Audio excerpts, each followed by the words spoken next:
Welcome to It's a Woman's World, where we'll meet achieving women making a difference in our world. I'm Carolyn Bruna. Our guest is Carol Ann Lloyd, a speaker and historian who focuses on how history reveals what's possible for the future.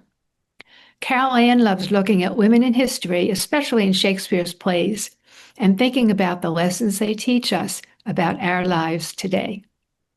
Welcome, Carol Ann. It's a pleasure to have you on my show, especially since you're a good friend from our National Speakers Association DC chapter, and you were our president.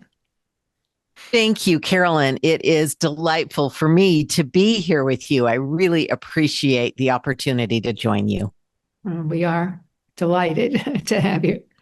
Since our topic today is women's leadership through history, starting with Shakespeare and the Tudors, what should people look for as they watch our interview?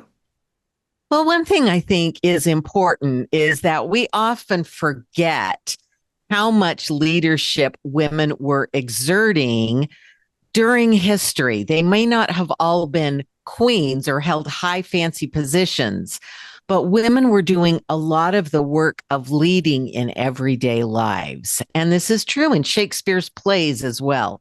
Women are essential in these lives. They are leading wherever they are in their lives. Yeah. Okay, that's what we look for, women leading in their lives wherever they are. So what do you want people also to take away from our interview? Well, just like women throughout history have made a decision to take control of their lives and lead whatever is going on, I think we can do the same. It's not really about authority or a particular position.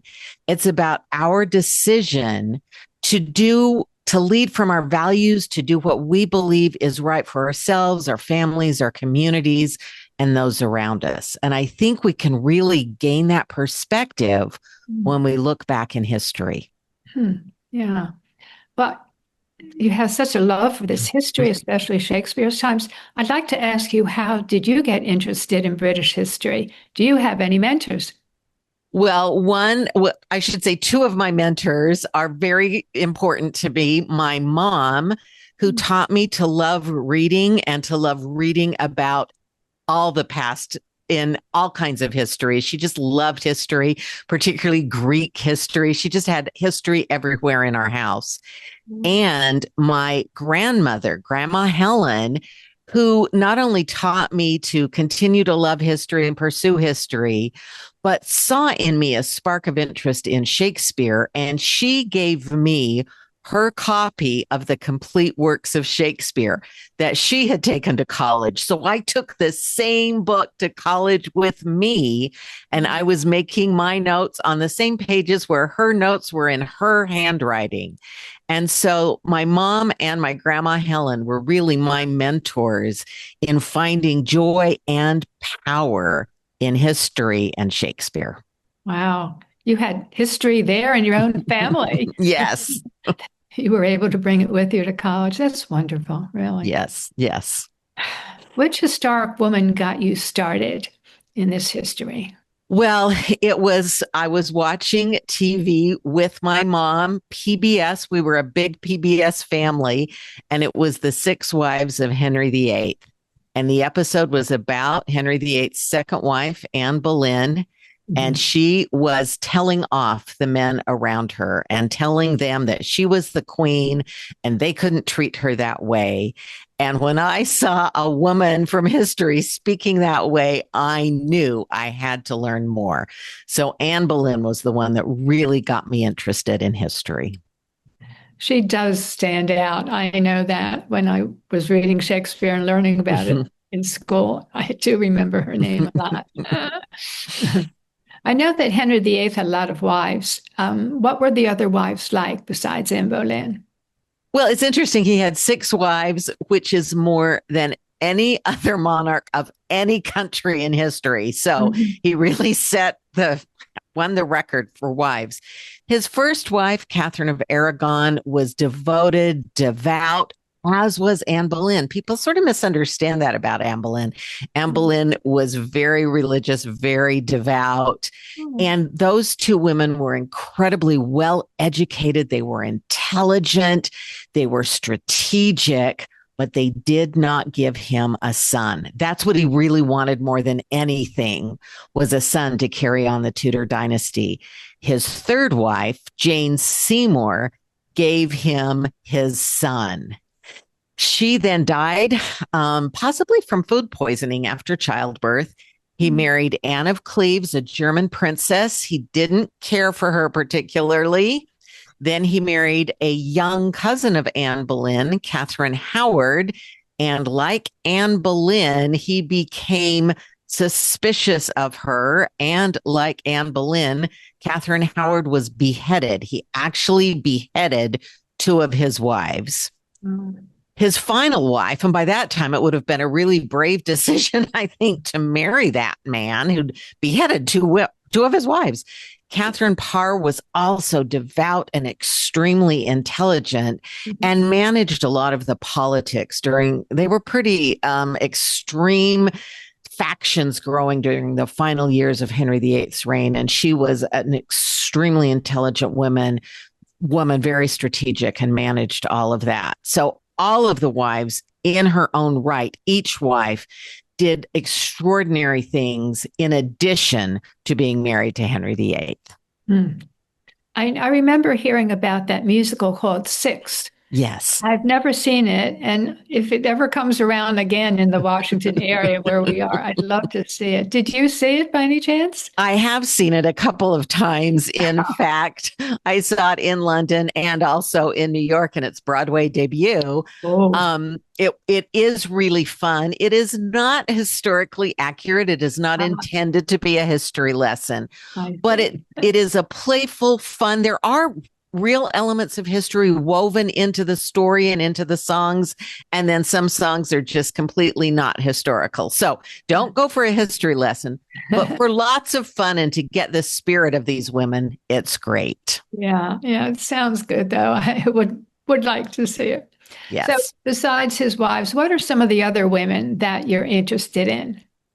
Well, I came sort of into history both through Anne Boleyn and through Shakespeare.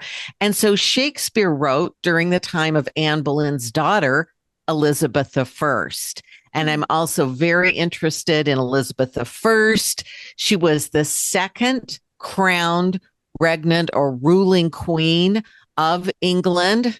And she was the longest reigning Tudor, and is the only monarch of England to rule as an adult and never marry.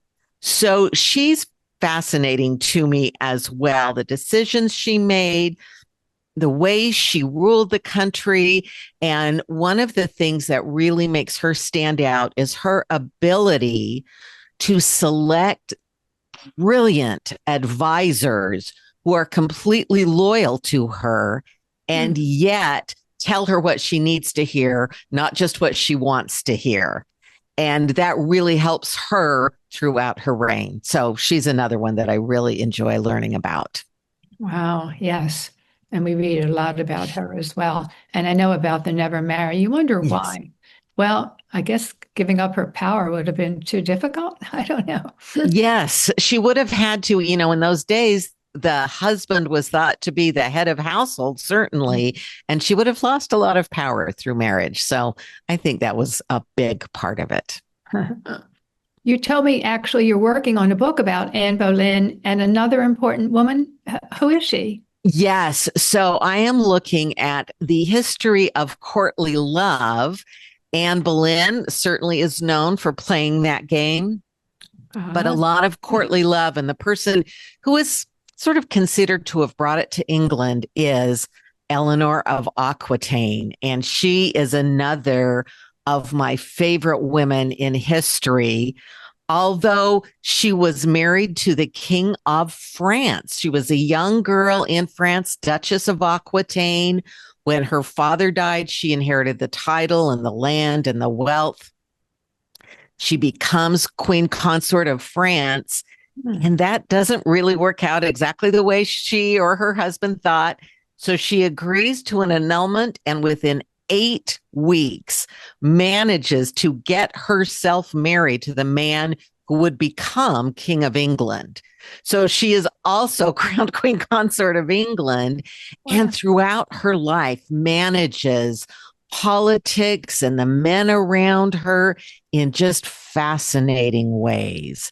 And so Eleanor of Aquitaine is another woman in history who looks at what's right in front of her and decides what she can do to make things work the way she wants. Wow, that's amazing to me. A few weeks later, two Yes. one yes. of France and one of England. Wow. Okay.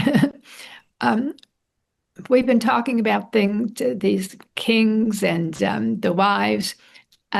Tell me which of the takeaways people should have gleaned so far by what we've discussed. Well, it is true that in history, we tend to know more about the women who have high positions, who are the queens or who are at the court.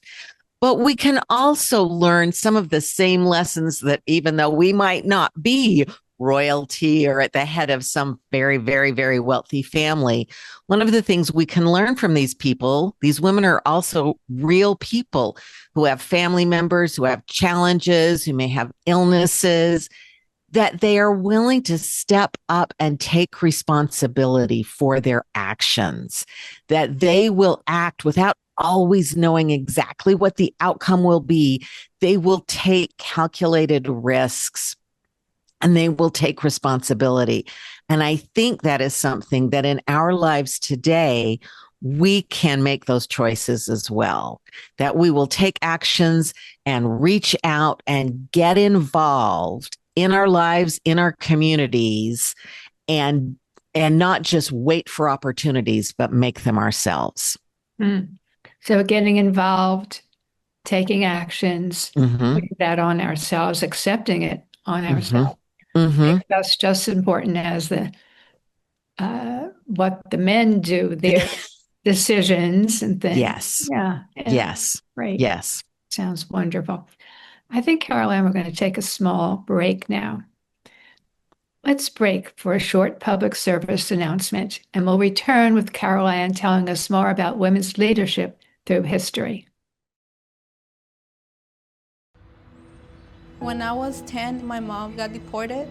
We had a difficult time, and I feel that's why I didn't get to finish school. Jessica has been through a lot in her life from early childhood. My husband is really supportive in a way that he pushed me to go back to school. She came in looking to complete her diploma. She had a family she had to take care of. Anytime she needed help, we provided her help. She realized that we were here for her. She wants to have a career so her kids can look up to her. My graduation, it was something I will never forget. I couldn't explain the emotion I was feeling because people like you and me sometimes may have doubts in ourselves, but I feel that everything's possible. Jessica's future is brighter than ever. Find free adult education classes near you at finishyourdiploma.org. Welcome back. We're speaking with Carol Ann Lloyd, discussing women's leadership throughout history and women leaders in Shakespeare's plays. Carol Ann, let's talk about Shakespeare now. You're giving talks about leadership featuring Shakespearean plays. Are there women leaders in Shakespeare? Yes, there are, probably more than people think. It's very true that if you look at a character list of all the plays, there are many more men in Shakespeare's plays than women. Some of that is because in his time it was illegal for women to act on the stage, so those roles could only be played by young boys who were part of the theater company, and there weren't as many of those. But even though there are fewer women and the women speak fewer lines, women are essential to Shakespeare's plays. And in fact, some of the women take on very leader-oriented roles and play extremely important roles in the plays. Wow. You actually told me that Juliet is a leader, and I think I was surprised to hear that, and I guess most other people would be surprised to hear that. Yes, we think of Romeo and Juliet happens to be a play that is regularly taught in high school or in college. It's one that people are familiar with, lots of movies. And the way Juliet is often presented is as a young, naive, sort of passive character. But in Shakespeare's play, although she is young, she is anything but passive. When she first meets Romeo and falls in love, and they're having that famous discussion on the balcony scene, and it's so lovey-dovey, which is great. He asks her when she says, look, you have to leave. It's too dangerous. My family's going to find out. He asks her, oh, wilt thou leave me so unsatisfied? You know, Romeo has quite a reputation. Juliet is not his first lady love. So she says to him, what satisfaction canst thou have tonight? She's not doing anything right now. And in fact, she sets the parameters for their relationship. She tells him, if thy bent of love be honorable and thy purpose marriage, send me word tomorrow. So she sets up the terms with which that relationship can be conducted. She asks for marriage, that he agrees, they arrange it. She is the driving force in their relationship. And by marrying Romeo rather than the man her father has chosen for her, she is defying convention. She is defying her parents. She is defying all the societal expectations. She is the one running her life. So she is the leader of her life. We don't usually think about her that way, but that's really what's happening in that play. Wow, that's amazing. No, we don't think about her that way.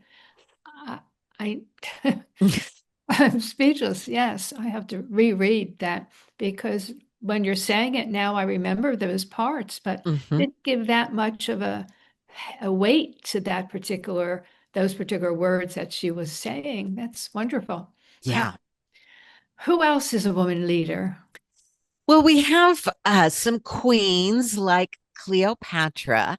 But one of the things about Shakespeare is he often takes ordinary people. Some of his best leaders, male and female, are ordinary people who make the decision to lead.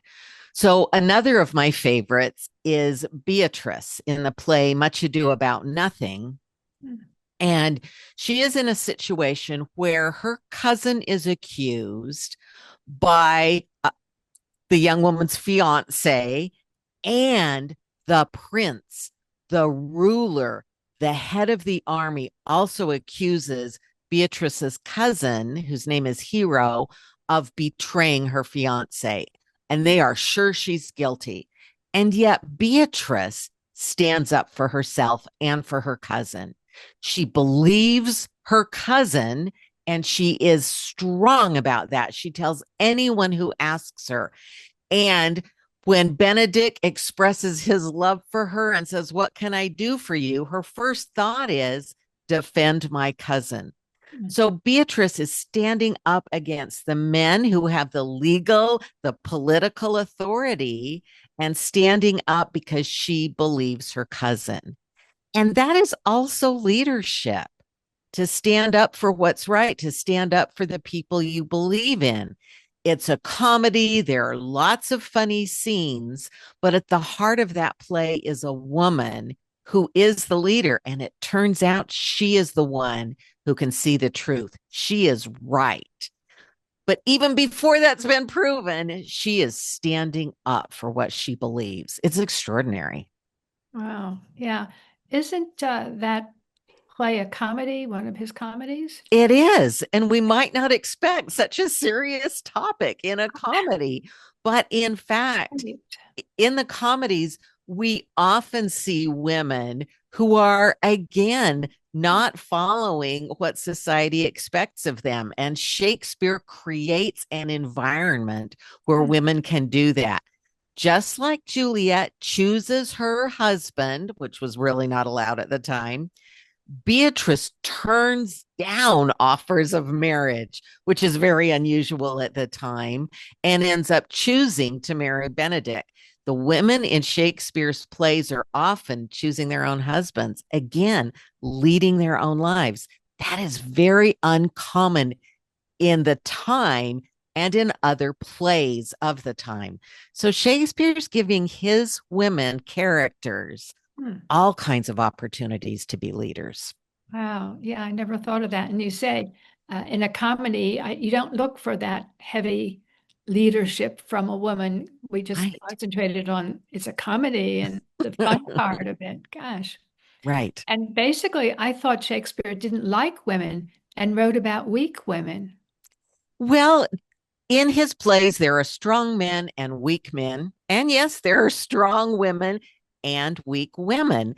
So he writes about a whole range.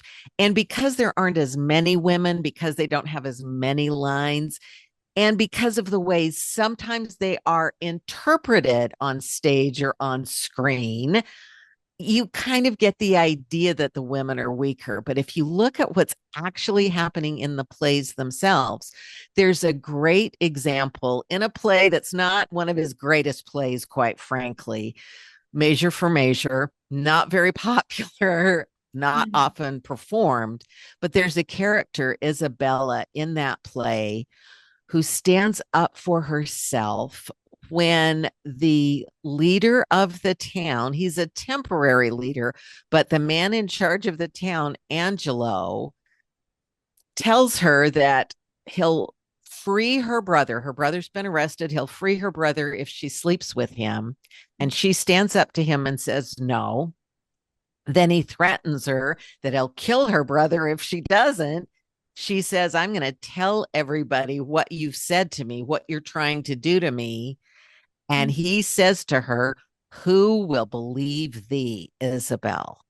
Which is a question women are still asking today, right? Yes, isn't that true? Isn't that true? Badly, right? We haven't solved it in 400 years, but Isabel stands up to him and she speaks her truth.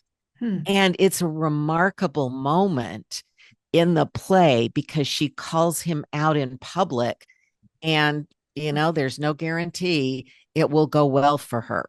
But that again is a leader because she's willing to speak truth to power. Yeah, absolutely. I know I've heard of Measure for Measure, but I haven't really read that one. That's amazing. Yeah. Yeah. Shakespeare's writing is amazing. Speaking of writing, what books have you written?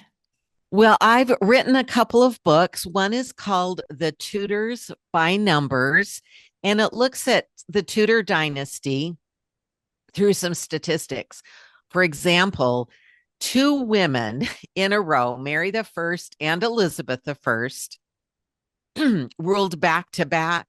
That's the only time in English history that two women have ruled on their own back to back. So those kinds of statistics. And Mary and Elizabeth, their reigns make up 42% of the Tudor dynasty. Wow. So we think of the Tudors, we think of Henry VIII and kind of feel like he is most of it, but 42% women. And no women had been crowned regnant queens before the Tudors. And then they take this huge percentage. Wow. So that's what that book looks at. My other book. I just want to jump in. I know I've heard Bloody Mary. That's what they called her before Elizabeth, right? Yes. And that is also something I talk about because she sort of got that nickname, Bloody Mary, because she had several Protestants. That's not the word they used at the time. It doesn't mean the same thing, but non-Catholics. She was very Catholic, and she did have a number of non-Catholics executed during her reign. But Henry VIII killed many more people than Mary. Edward VI killed many, many more people than Mary. So she really has unfairly been given that nickname because sort of the people who came after her, including Elizabeth, tried to separate themselves from her and paint her in sort of a negative way. The numbers, and when you look at the Tudors by numbers, the numbers tell us that she certainly was not the one who executed the most people by far. Oh, So, thank you for explaining that, because yeah. I always remember it's something that's not exactly historical, I guess. Well, and those kinds of things stick. Nicknames tend to stick. And that's why I wanted to pull out these numbers so we could really compare what really happened, not always the nicknames or the stories. Interesting. So that's that book. And then I did write a book about Elizabeth I called Courting the Virgin Queen, which is just that topic we were speaking about a few moments ago, why she didn't get married. She certainly had plenty of offers and opportunities. Excuse me, but Elizabeth decided never to marry. And so that book sort of looks at the various reasons why she didn't get married and the impact of that on her reign and on the future of the English monarchy. I see. And what we're talking about now, Women's Leadership, is another book you said that you're beginning to write. Is that true? I am. So I have just turned in the manuscript for that one about Eleanor of Aquitaine and Anne Boleyn, and the way women sometimes used courtly love to manage their own lives. I'm also working on now a book about the leadership lessons that we can learn from Shakespeare, from some of these characters like Juliet and Beatrice and Isabella that we've been talking about. Wow. Okay. And let's go on to your podcast. I know you have a podcast because I've listened to it a few times. So just tell people about that and how often it occurs. Yes. So I have a fortnightly, that's British speak for every other week, although I do have special episodes. It's called British History, Royals, Rebels, and Romantics. I love that word, fortnightly. It's hardly ever used, but it's fun. It is fun. And since it's British history, using that British word seemed pretty appropriate. Yes. So, yes. And I bring on some authors who have written well-known books about British history covering the whole period. I've had some Shakespeare scholars on to talk about Shakespeare. So it's a fun way to learn about history and, over and over again, the way history is just so much like today. The lives that people were living are very much like our lives. And so it's a fun way to look at that. Okay. Please tell people how they can get in touch with you. Okay.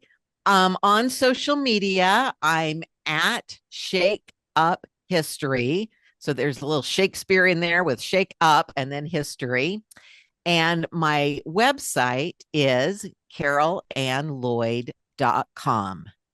And if you want to email me, it's carolann@carolannlloyd.com. What are some ways that women can apply these examples of leadership to their own lives? Well, I think sometimes we have a tendency to wait until everything is perfect and we know exactly what's going to happen. And I understand that.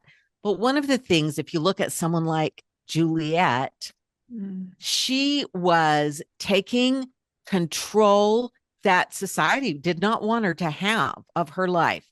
She decided who she was going to marry. She defied her father. I'm not saying we should all defy our fathers or our families, but she made the decisions that were best for her. Same thing with Beatrice. She chose what to believe about her family, about her cousin, about herself, about truth. And I think often we can make those choices right now to lead in a small way and then just make it bigger and bigger. We don't have to wait until everything's perfect. We don't all have to be president or in charge of something. Excuse me. We can lead wherever we are. Wow. You're so right, Carolyn. And I love how you're relating Shakespearean times to our times. Even though, of course, everything so much has changed, we still can take examples from Shakespearean women and include them in our own lives today. Yeah. Carol Ann, it's been a pleasure speaking with you. I'm so excited and so thrilled that you have come on our show today. Thank you so much, Carolyn. It has been wonderful to be able to talk to you and your audience about something that's just really dear to my heart, because I think women can really be so powerful throughout history, and sometimes they get overlooked. Oh, yes. Thank you. Thank you. I hope you've enjoyed hearing about women's leadership throughout history, and especially the women's leaders in Shakespeare's plays. Let us know how you've applied any of these leadership skills to your own life. If you know a woman who would be a great guest for our show, please contact us or Women's World TV at AOL.com. Remember, it's a woman's world. I'm Carolyn Bruna. See you next time.